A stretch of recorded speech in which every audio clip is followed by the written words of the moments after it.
अस्सलाम वालेकुम नाज़रीन, मैं हूं लाइबा और मैं अपने यूट्यूब चैनल पर आप सबको खुशामदीद कहूँगी। नाज़रीन, बात करें तो पिछले 12 घंटे के अंदर बहुत सी इंटरेस्टिंग डेवलपमेंट्स हुई हैं, लेकिन हम सबसे पहले बात करते हैं शहबाज अकबर साहब के बारे में, जिन्होंने कल बहुत टाइम बाद काशिफ अब्बासी साहब को इंटरव्यू दिया है उनके शो में, जिसमें उन्होंने बहुत से बारे में बात की है। लाइक सबसे पहले उन्होंने बात की है अल-कादरी ट्रस्ट के बारे में, उन्होंने बहुत सी बातें की हैं। उसके अलावा उन्होंने फैसल वाडा साहब के बारे में कुछ बातें की हैं, वो हम आपको आगे बताएंगे। लेकिन उससे पहले हम आपको एक इम्पॉर्टेंट न्यूज़ बताते हैं परवेज़ इलाही साहब के बारे में कि परवेज़ इलाही साहब को बैंकिंग कोर्ट लाहौर ने उनकी ज़मानत मंजूर कर दी है।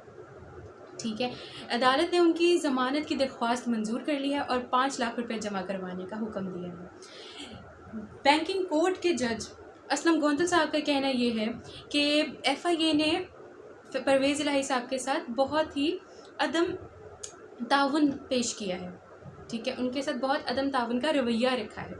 ठीक है, बट उन्हें इस बात का ख्याल रखना चाहिए कि FIA ने अभी भी उनके ख़िलाफ़ मुकदमा दर्ज किया हुआ है और 26 जून को परवेज़ इलाही साहब को मनी लॉन्ड्रिंग केस में अरेस्ट किया गया था।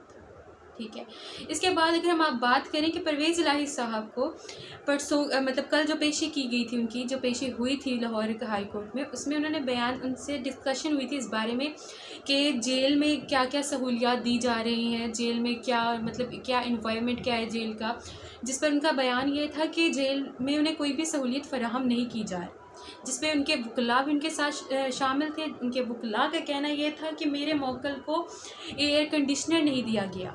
ठीक है, उन्हें एयर कंडीशनर उनसे वापस ले लिया गया है। ठीक है, मतलब परवेज़ इलाही साहब को उनके वकला से मिलने की इजाज़त नहीं दी गई, जिस पर कोर्ट ने उनसे सवाल किया कि मेडिकल के बारे में आपका क्या कहना है। जिस पर IG ने बताया जज को कि मेडिकल रोज़ डेली परवेज़ इलाही साहब का मेडिकल चेकअप किया जाता था और IG साहब का कहना ये भी था कि परवेज़ इलाही साहब को कूलर, बेंच, LED और बेड फराहम किया गया है जेल में। ठीक है, तो ये थी परवेज़ इलाही साहब के बारे में खबर। इसके अलावा हम बात करें इमरान खान साहब के बारे में, तो उनके लिए कुछ और बुरी खबरें, और वो ये है कि इमरान खान साहब के ख़िलाफ़ 3 और दहशतगर्दी के मुकदमा दर्ज कर लिए गए हैं।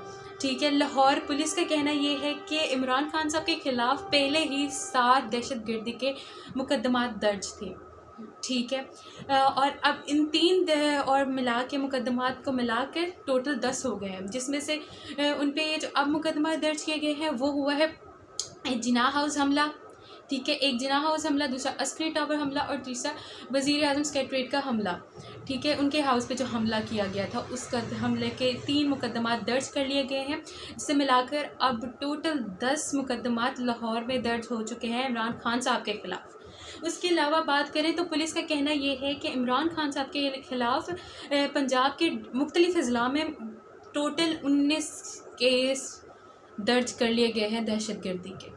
ठीक है, इसके अलावा अगर हम बात करें इमरान खान साहब को नैब ने 190 मिलियन पाउंड स्कैंडल में तलब कर लिया है। नैब ने कल दोपहर मतलब 13 जुलाई जो कि कल बनती है दोपहर 2 बजे नैब ने इमरान खान साहब को रावलपिंडी नैब में तलब कर लिया गया है और उन्हें जो नोटिस जारी किया गया है उसमें उन्हें कहा गया है कि वो अपने साथ अपनी मुल्की और गैर मुल्की जितनी भी जायदादें हैं उनके दस्तावेज़ात अपने साथ लेकर हैं। उसके अलावा उन्हें कहा गया है कि वो ज़मान पाक बनी गाला के दस्तावेज़ात भी अपने साथ लाएँ, उसके साथ साथ शौकत खानम के रजिस्ट्रेशन के दस्तावेज़ात भी अपने साथ लाएँ। ठीक है, इसके अलावा आपको बताएं कि इमरान खान के जो तोशा खानम फौजदारी के एतराज़ात का जो केस था, इमरान खान उसकी समाअत आज हाई कोर्ट के जज करेंगे। ठीक है, जिसके फ़ैसले के ख़िलाफ़ इमरान खान ने चैलेंज किया था उसकी समाअत आज होगी। ठीक है, इसके अलावा हम आपको एक और इंटरेस्टिंग न्यूज़ दें, वो ये है कि मुराद अली शाह जो कि वज़ीर आला सिंध हैं, उनका कहना ये है कि दुबई में जो PMLN के लोगों से या उनके कारकुनों से मुलाकात की गई है उसका हरगिज़ मतलब ये नहीं है कि आने वाले वज़ीर आज़म शहबाज शरीफ होंगे, इस बात पे कोई इत्तफाक हुआ है। उनका कहना ये है कि आने वाले वक्त में बिलावल भुट्टो साहब इंशाल्लाह वज़ीर आज़म होंगे। ठीक है, ये न्यूज़ थी आज की। इसके बाद हम बात करें जो हमने स्टार्टिंग में बात की थी शहबाज अकबर साहब के बारे में, तो अब हम उस बात पे आते हैं कि शहबाज अकबर साहब ने ये अपने इंटरव्यू में इंटरव्यू में जब वो कल काशिफ अब्बासी साहब के आए तो काशिफ अब्बासी साहब ने उनसे सवाल किया कि आप खुद तो कहते थे कि नवाज शरीफ साहब, शहबाज शरीफ साहब और हमजा शहबाज सब बेघोड़े हैं, जब अब नैब ने आपको तलब किया है तब आप क्यों नहीं सामने आते? जिस पर उनका कहना यह था कि मैं नैब के सवालों के हर जवाब देने के लिए तैयार हूँ, मैं नैब के हर सवाल जवाब दूंगा, ठीक है, पर मैं इस वापस नहीं आ सकता और मेरे वापस ना आने की वजह यह है कि इन्होंने मेरे साथ भी वही सलूक करना है जो इन्होंने शहबाज गिल साहब के साथ की, इसलिए मैं वापस नहीं आ सकता, मैं नैब के हर सवाल के जवाब वीडियो लिंक के थ्रू दूंगा, ठीक है।